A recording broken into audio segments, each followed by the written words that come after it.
The other thing that I think is really important to know about Jeffrey McDaniel is that before he was born, Shakespeare plagiarized him. He was conceived actually in a French villanelle. He was born with a silver spondee in his mouth. I'm pretty sure the only prescription Jeff has ever filled was written by Dr. Seuss. Entire orchestras of conductors weep when he plays the sestina. Jeff once thought that an E wasn't short enough. It's been silent ever since. His haiku are so concise, they need only 1.7 syllables. On his reading tours, closed interpretations open for him. He struts the street of New York City clad only in a purple pantaloon. Jeff's mother wears his Easter sonnet every Sunday. His feet are so exquisitely iambic, his pedicurist pays him. He once rocked a party by beatboxing the Song of Solomon.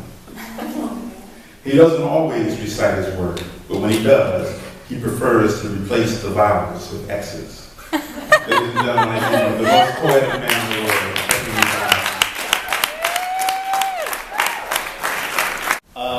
Wow, I'd never heard that. I don't know when. That was great, and great to read with Joel. And thank you for having me here, Aubrey. And it's good. Thank you for coming. Glad you didn't tell any more stories than that. So I'm going to read some stuff from the various books, bouncing around. This first poem is called Hello.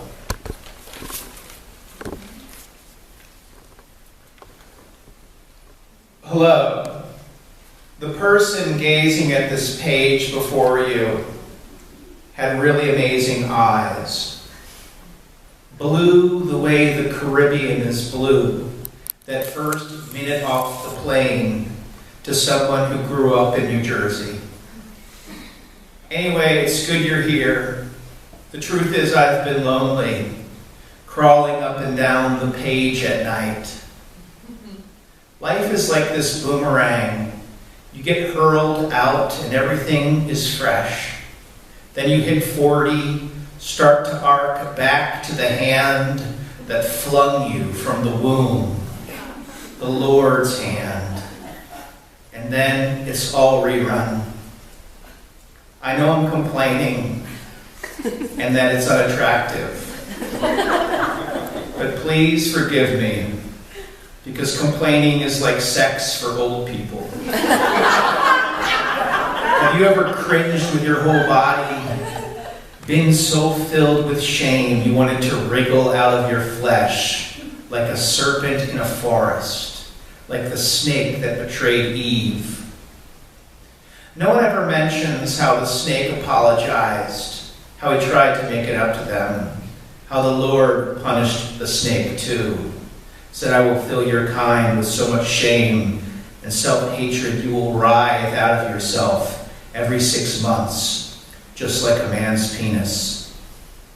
It's true. Twice a year, men wake and find nothing in their boxers but the empty casings of their runaway fallacies. Anyway, 1875, a Civil War vet from Virginia gets off a boat in England. Everyone calls him Yankee. He cringes, snarls, I ain't no Yankee. I killed Yankees. But after a month, he begins to take it. The way we all begin to take the gray hairs in our underpants, the ring of our anus loosening, our rocket ship struggling to pierce the atmosphere. Now, if you would just lean forward a little, friend, and drag your fragrant strands over my voluptuous grief.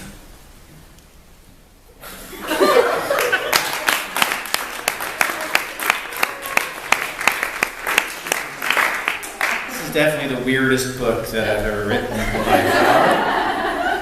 There's a whole section in there. There's 3 sections, and there's one section that I will not touch tonight.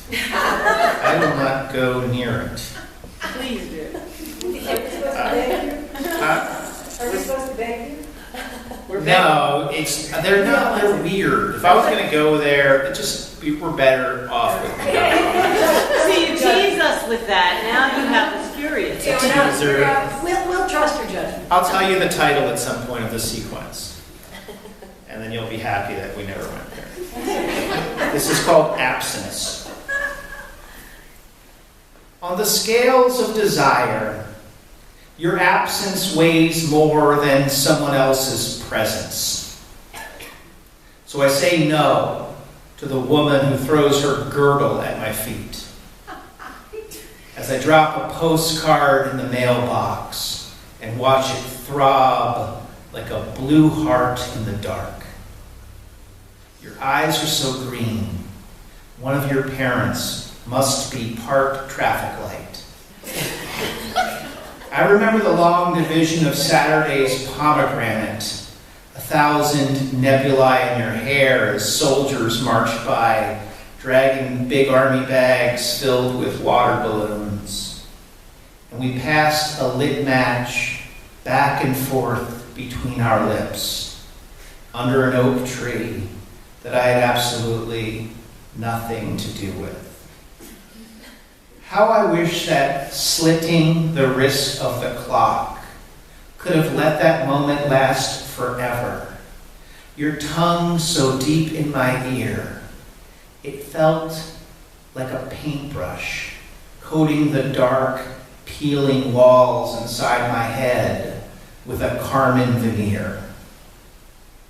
I was expecting you to run when you saw the cartilage in the closet. I was prepared to chase after you and whisper, "Baby, you have beautiful footsteps." When the truth is, you make my toes tingle like the capital of Venezuela. I know loving me isn't easy. The all-night helicopter parties, the glow-in-the-dark haircuts. But when I look at you, it's like I'm praying with my eyes. And on some other planet, gigantic seashells hold humans to their ears and listen to the echo of machines. I apologize for the fossils growing on the dishes, how the rug is covered with cocktail umbrellas when you wake up. But it was raining margaritas, and the stars came on backwards last night.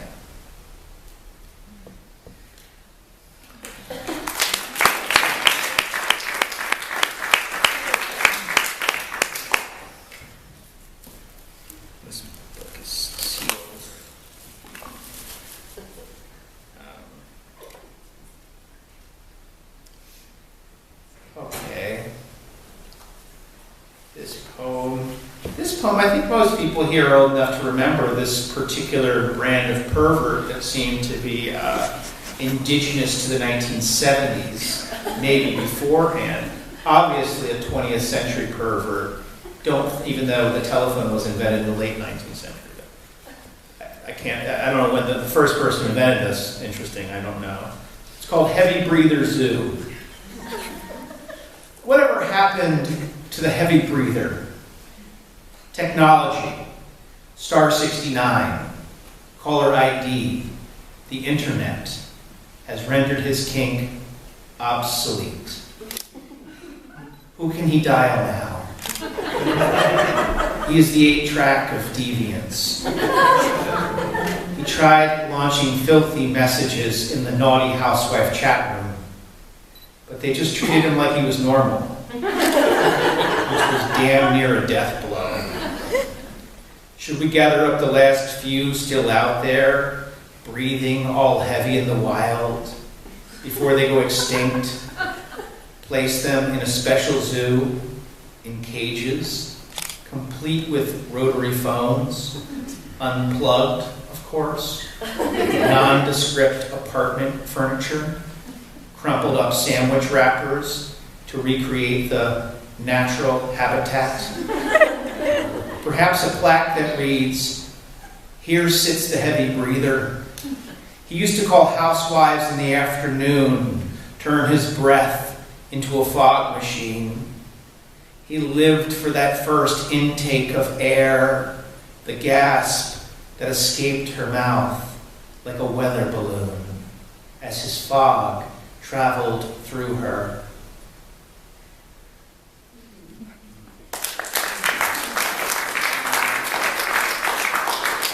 I have one of the, a renegade read, or Joel read a poem, where I'm from, and I decided to do one of those too at some point in my life, even though, when we worked in writer's corps together, that would be like kind of an exercise. You might go in and have the kids write that kind of, where you repeat the phrase, I'm from. And somehow it seemed, I don't know, I never did it myself, and then about, I don't know, 5 or 6 years ago, I was inspired somehow. So I did one of those too. And his is from Pittsburgh, I'm from Philadelphia. We could go on the Steagles tour. The Steelers and the Eagles combined for about a year. Some football fans here. Origins. I'm from touch football and parking lots and street corner Romeos. I'm from half-brothers and three-quarter Nelsons. I'm from watered-down blue blood and finger painting on subway walls. I'm from tongue kisses in stairwells and tequila sunsets in the closet. I'm from stealing the coins out of other people's wishing wells. I'm from Jordache jeans and pickup games in the twilight. I'm from Italian girls wearing murmurs I oh so badly wanted to speak. I'm from sidestepped obligations and nomadic fingertips. I'm from Listerine in alleyways and daddy's whiskers in the Vaseline. I'm from unreliable narrators in abandoned buildings.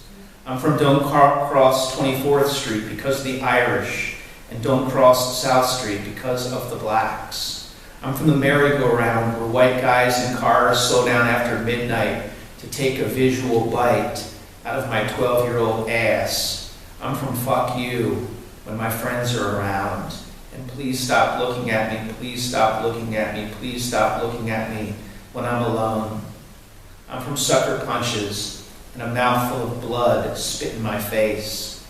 I'm from a nightgown breathing at the bottom of a staircase. I'm from I wish you died in that hospital. I'm from exit plans that involve shotguns. I'm from you gonna front like the hard guy, you better back that shit up.